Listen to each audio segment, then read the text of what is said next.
Saya mulai ya. Bismillahirrahmanirrahim. Assalamualaikum warahmatullahi wabarakatuh.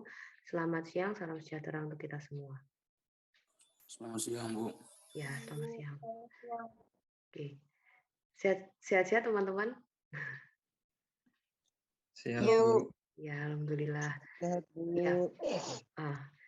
Minggu lalu saya sudah unggah materi terkait balok tunggal ya, perhitungannya balok tunggal. Sudah di-download dan dipelajari belum? Bang, saya nggak punya skin burung, nggak pas. Sudah di-download dan dipelajari? Diam aja, berarti belum ya. Oke, baik. Nanti saya ulangi penjelasannya. Jadi kalau balok tunggal itu intinya hampir sama kayak mekanika, maaf, apa namanya ya, kalau di sipil ya, pembagian momen itu statika ya. Kalau di Unitri namanya apa? Kalau saya dulu dapatnya statika. Iya. Namanya apa mata kuliahnya? Saya belum pernah ngaji. Ya, Statika, Bu. sama ya, statika ya. Iya itu. Sama, Bu. Jadi apa namanya, balok tunggal terus kemudian diperjelas untuk apa namanya, pembagian momennya nanti jatuhnya seperti apa dan penggambaran momennya seperti apa. Yang ngajar kalau nggak salah Pak Sadila, benar nggak ya? Benar ya? Betul, Bu. Iya benar. Oke, baik. Saya share untuk materinya. Jadi ini kemarin memang belum saya buat untuk apa namanya, PowerPoint-nya. Enggak apa-apa ya teman-teman. Ini saya ngambil dari apa namanya, buku yang e-book yang sudah saya share, yang apa namanya, buku-buku judul bukunya ya. Sebentar. Yang ini, Ilmu Konstruksi Bangunan Kayu. Ya, yang punyanya Hans Frick. Gitu, sudah saya share kok ya. Oke, baik. Kembali ke sini. Nah, jadi konstruksi menurut perhitungan untuk yang balok tunggal itu secara garis besar untuk pembagian momennya itu sama dengan cara perhitungan di statika. Jadi seperti ini ya teman-teman ya. Jadi kalau balok tunggal ya hanya balok yang berdiri sendiri.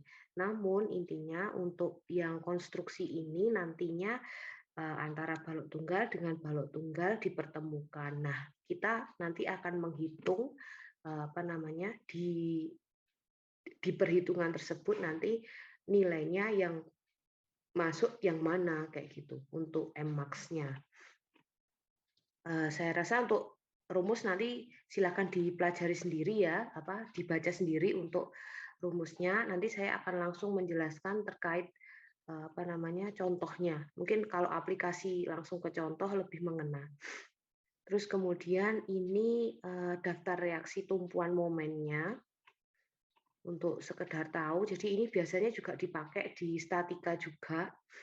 Jadi kalau misalkan ngitung setengah bentang, seperempat bentang, seperdelapan bentang, seperti itu ya untuk statika ya.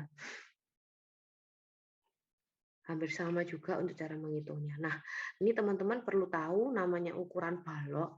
Jadi namanya balok sendiri itu untuk cara pengukurannya tidak dari kita ya teman-teman, tapi ada patennya. Jadi nanti kalau teman-teman mau beli kayu untuk ukuran balok, itu untuk ukuran tiang sendiri, ini di atas garis A ini ya. Ini biasanya untuk ukuran tiang yang biasa digunakan, tiang kayu. Tapi kalau untuk di antara AA yang di sini sama BB, nah ini nantinya untuk ukuran balok lantai dan perannya. Terus kalau untuk yang di bawahnya garisnya ini biasanya buat balok loteng dan kasau. Kalau balok loteng berarti nanti yang segitiga itu teman-teman. Jadi kalau teman-teman tahu di apa namanya atap ada segitiga itu, nah itu yang biasanya dipakai. Itu yang ukuran baloknya. Jadi kalau teman-teman nanti mau merencanakan apa namanya rumah kayu itu ukurannya patennya seperti ini ya. Jadi enggak kok kita merencanakan sendiri. Soalnya kalau misalkan kita merencanakan sendiri nantinya jatuhnya agak susah untuk apa namanya aplikasi saat beli kayak gitu. Biasanya kalau orang-orang yang jual, orang-orang apa namanya yang jual kayu ini ya, ngukurnya biasanya langsung paten seperti ini, saya terbiasa yang sudah ada di pasaran ukurannya seperti ini, kayak gitu. Terus ini untuk ukuran momen lebaran dan momen tahanan untuk balok. Jadi ini untuk ukuran balok ini kalau tanpa atas ya, baloknya seperti ini. Ini kalau ada balok yang lubang di tengah, terus ini yang lingkaran, kayak gitu. Ini nanti untuk perhitungannya.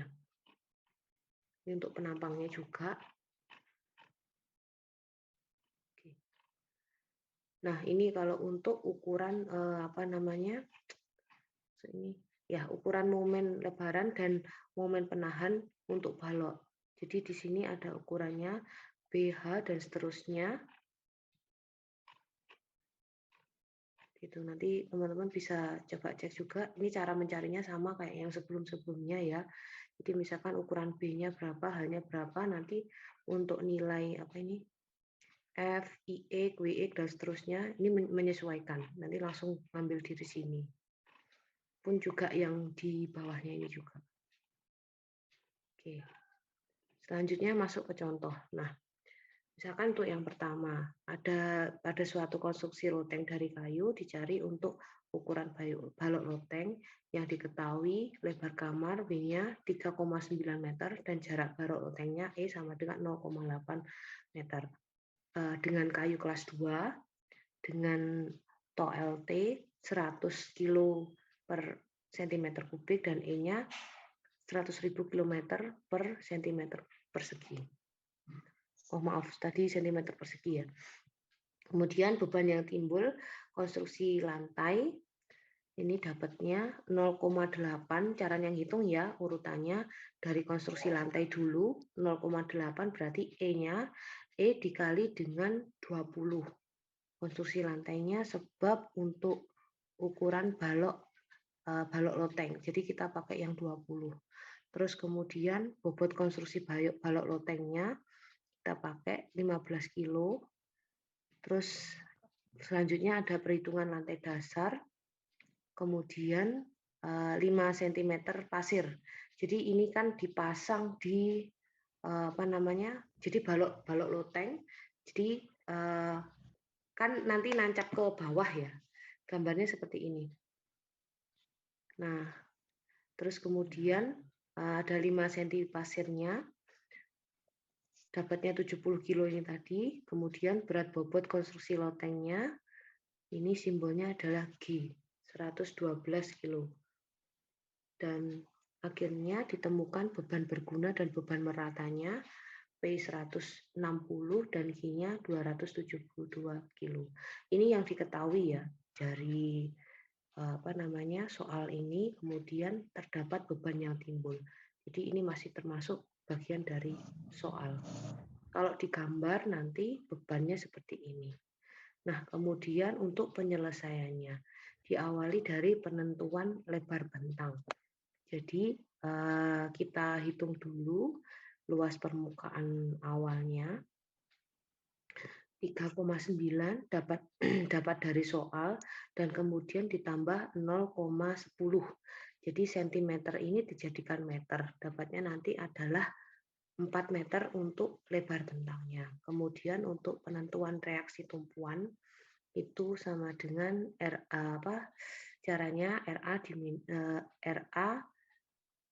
di minus dengan RB ya.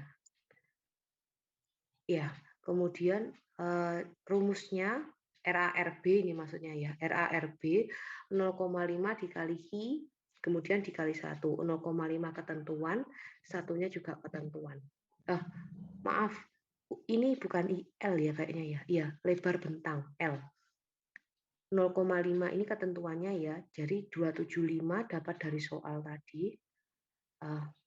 272 dapat dari ini beban merata Q-nya. Q beban merata, kemudian L-nya dapat di sini adalah 4 meter. Dapatnya penentuan reaksi tumpuannya adalah 544.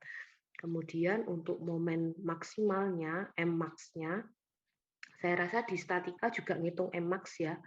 Jadi 0,125 ini ketentuan dikali dengan I dikali dengan L kuadrat. gitu. Dapatnya di sini 544 kilogram meter dijadikan senti 54400. Selanjutnya untuk Wx yang dibutuhkan itu pakai rumus Mmax per to LT.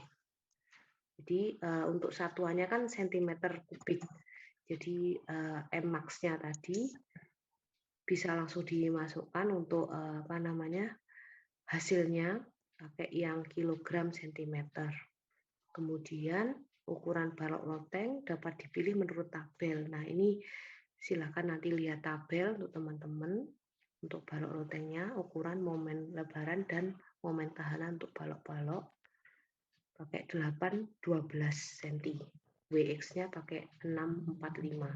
Jadi kalau 8-12 kita scroll ke atas ya, lihat ukurannya 8-12. Di sini dulu. Nah, ini. Jadi di sini untuk 8-12, kemudian untuk WX-nya sebentar.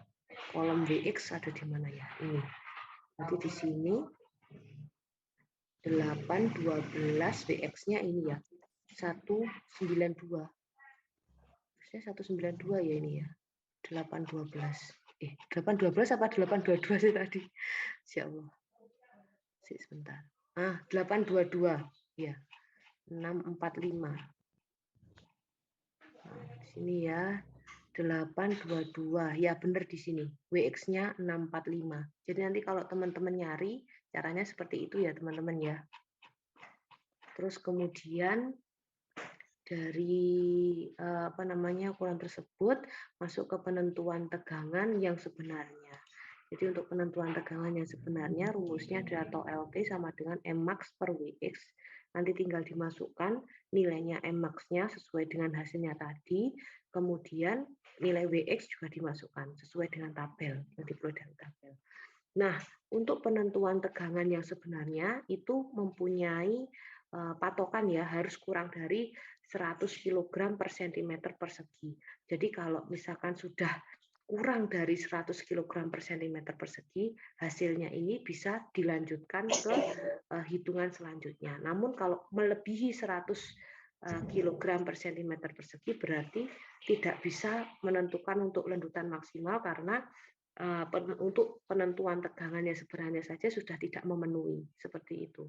Jadi nanti kalau menemukan soal yang tidak sesuai dengan ketentuan, berarti tidak perlu dilanjutkan lagi, kayak gitu ya teman-teman. Nanti ditulis saja tidak sesuai dengan ketentuan, jadi tidak bisa dilanjutkan untuk pengerjaan. Diberi kesimpulan seperti itu aja enggak apa-apa. Itu kalau misalkan nilainya tidak sesuai dengan ketentuan. Berhubung ini sesuai dengan ketentuan, jadi saya akan lanjutkan ke penentuan lendutan maksimal. Kalau penentuan lendutan maksimal ini rumusnya adalah Fmax sama dengan 5Ki L pangkat 4 dibagi dengan 384 kali E dan kali Lx. Nah, untuk nilai Ki, L, E, dan Ix ini sama dengan dari tabel ya. Jadi kita pakai 8/22, nanti silakan teman-teman cari di tabel juga, kayak gitu. Nah, kemudian ditemukan untuk hasilnya adalah 1,28 cm. Nah, ini kurang dari 1,33 cm.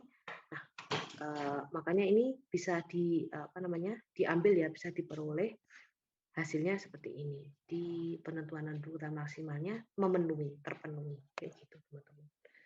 Nanti untuk pengerjaannya. Nah, nanti untuk yang contoh 2 dan contoh 3 coba teman-teman pelajari sendiri ya teman-teman ya. Kalau misalkan nanti kurang paham, silahkan teman-teman bertanya di grup WA gitu. Nah, untuk yang pertama ini silahkan jika ada yang mau ditanyakan, saya buka sesi tanya jawab. Sudah di-download kan ya materinya? Sudah belum? Ini sudah minggu lalu loh.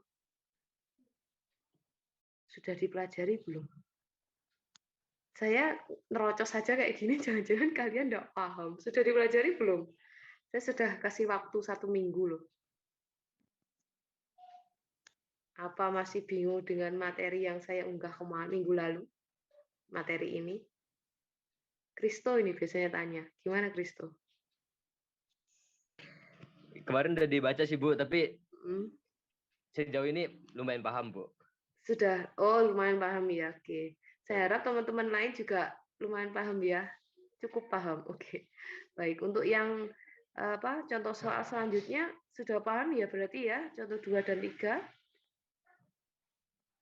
Jadi nanti silahkan dipilih kalau untuk yang kedua ini, preferer yang mana. Tinggal ditambah gitu ya nantinya ya. 0,55 ditambah 0,68 diperolehnya nanti adalah 1,23.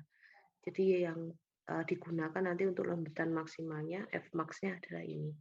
Untuk perhitungannya, untuk rumus-rumusnya, kita sesuai dengan contoh soal ya teman-teman ya.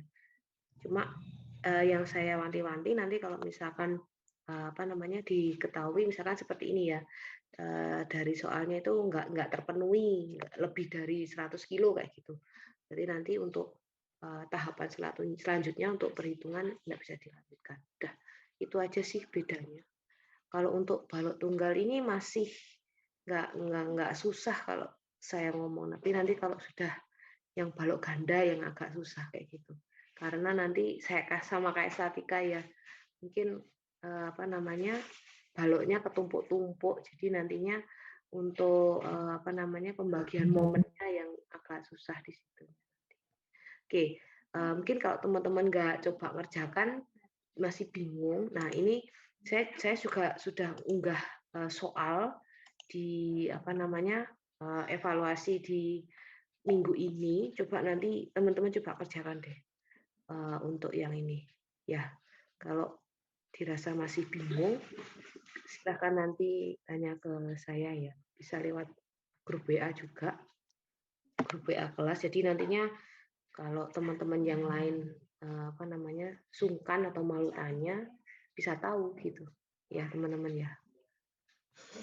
Oke, ada yang tanya kan terkait materi ini? Kayaknya kok diem-diem aja. Gimana teman-teman? Ini yang nggak nyalakan video, paham ya?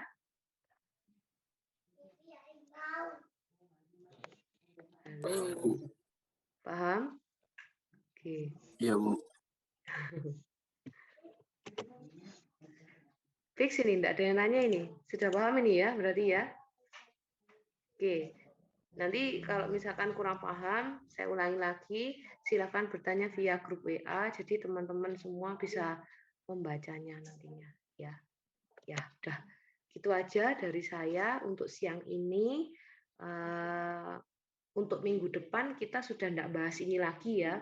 Jadi next untuk materi selanjutnya gitu. Intinya jangan sungkan tanya ya teman-teman, soalnya daring agak susah juga kalau misalkan sayanya menjelaskan tapi teman-teman diam aja. Jadi saya bingung ini sudah paham apa belumnya kayak gitu. Ya, oke. Itu aja dari saya. Terima kasih. Selamat siang. Wassalamualaikum warahmatullahi wabarakatuh. Sehat selalu ya teman-teman. Waalaikumsalam warahmatullahi wabarakatuh. Saya izin live dulu. Klik,